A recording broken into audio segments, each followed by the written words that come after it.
নির্জুম না কইরা বাহাদুরপুরের দরবারে আইসো যদি আল্লামা শরীয়তুল্লাহ রহমতুল্লাহ আলাইহির দরবারে আইসো যদি আপনার রহমতের ছোঁয়া না লাগে তো আর কোথায় লাগবে? আগে তো সত্য শয়তান কিন্তু রহমতের ছোঁয়া লাগতে দিতে যাবে না, কেননা আমাদের অস্তিত্বের কারণেই তো শয়তান শয়তান, নাইলে তো ওর শয়তান হওয়ার কোনো সুযোগই ছিল না। মানুষের অস্তিত্ব যদি না হইতো এতে শয়তান কোনোদিন বিতাড়িত হতো না, শয়তানই হতো না। তার নাম তো শয়তান ছিলই না, নাম তো বড় সুন্দর সুন্দর ছিল। শুধু আমাদের অস্তিত্বের কারণে সে শয়তানে রূপান্তরিত। হৃদয় তার আল্লাহর সাথে চ্যালেঞ্জ,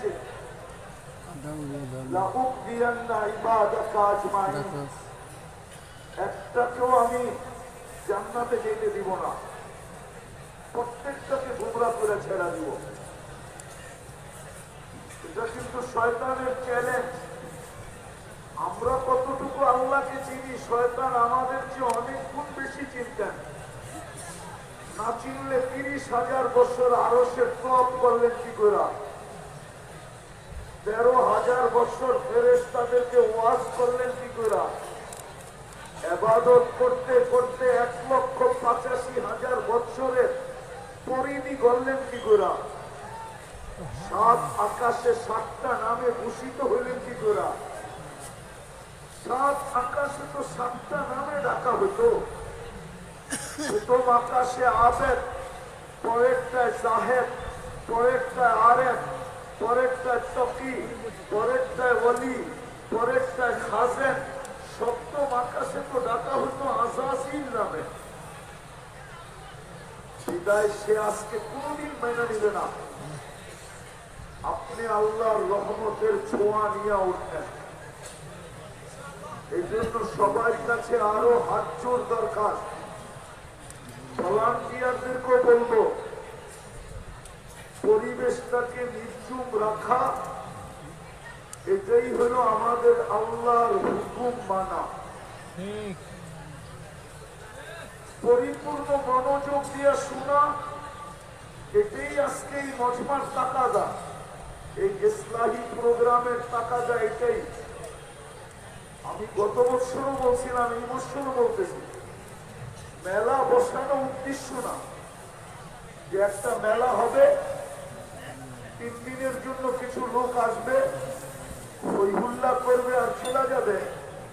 হাজী শরীয়তুল্লাহ রহমতুল্লাহ আলাইহির মনে হয় এই উদ্দেশ্যে এত দূর থেকে সফর করতে করতে করতে করতে সব জায়গার মাটিকে নাকে লাগাইতে লাগাইতে লাগাইতে লাগাইতে আজ থেকে 30-40 বছর আগে এই এলাকায় কি ছিল বলেন? আগে শরীয়তুল্লাহ রহমতুল্লাহ আলাইহি যখন আসছে তখন এখানে কি ছিল? আরে বলেন না, কেউ নাই? কি ছিল? জঙ্গল। কেন এখানে এসে ডেরা ডাললেন? কেন এখানে এসে বসলেন? দরবার কেন এখানে বানাইলেন? উনি তো এই অঞ্চলের ছেলে না, এই অঞ্চলের ছেলে? আরে বলেন না, এই অঞ্চলের ছেলে? তো এখানে ছেলে তো না। যেখান থেকে পড়ালেখা শেষ করে আসছেন, টাকা কাছে ছিল না দূরে ছিল? টাকার উপর দিয়ে তো আসছেন, ঠিক না?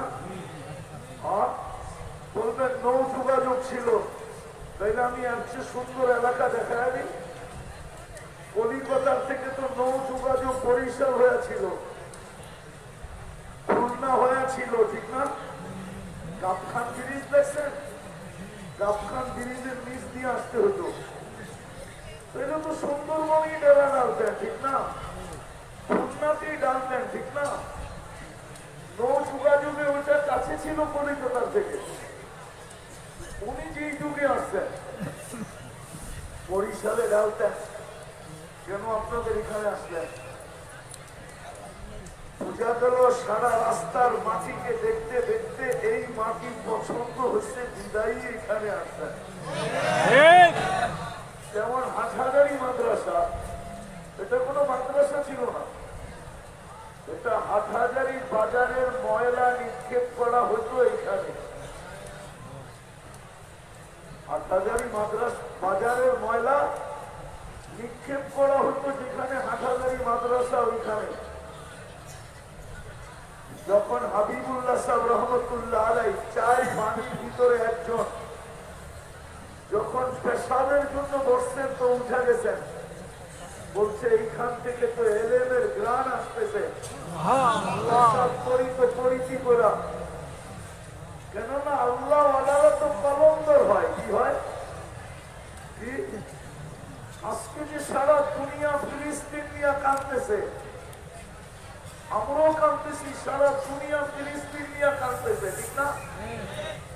কিন্তু 50-60 বছর আগে মুফতি কিফায়াতুল্লাহ সাহেব রহমতুল্লাহ আলাইহিও ফিলিস্তিন নিয়ে কাঁদছিলেন।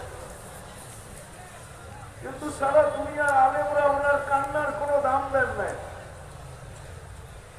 উনি আজ থেকে 50-60 বছর আগে মুফতি জ্ঞান দিয়া, কিন্তু মুফতি কিফায়াতুল্লাহ সাহেব রহমতুল্লাহ আলাইহি ফতোয়া লিখছিলেন যে মুসলমানের জমিন ইহুদিদের কাছে বিক্রি করা মুতলাকান হারাম। উনি এটা নিয়ে আরব ভূখণ্ডে সফর করছেন। আরবদের একই কথা ছিল, আয়ুফতি আলাইনাল আজম, অনারব আরবের উপরে ফতোয়া দিবে, এটা আমরা মানি তো মানি কি করে? ওনার ফতোয়াকে মানেন নাই যে ইহুদিদের কাছে জমিন বিক্রি করা হারাম। 1 টাকার জমিন 100 টাকা না 1000 টাকা দিয়ে কিনছে ইহুদিরা। কিনতে কিনতে কিনতে কিনতে কিনতে আজকের চিত্র আমাদের সামনে। 14 বছর আগে আমি ফিলিস্তিন গেছি, 2010-এ, 15 বছর আগে। তো আমি নিজের চোখে দেখছি ফিলিস্তিনের আলেমরা এখন দেওয়ালে মাথা মারতেছে আর বলতেছে, ইয়া লাইতানা আতানা ফতওয়াতা কিফায়াতুল্লাহ। হায়, ওই যুগে যদি ফতোয়ায়ে কিফায়াতুল্লাহ মেনে নিতাম, তাইলে আজকে আমাদেরকে এই দুরবস্থার চেহারা দেখতে হতো না। মানেন নাই? শুধু এতটুকু বলে না, সামনে এতটুকুও বলে,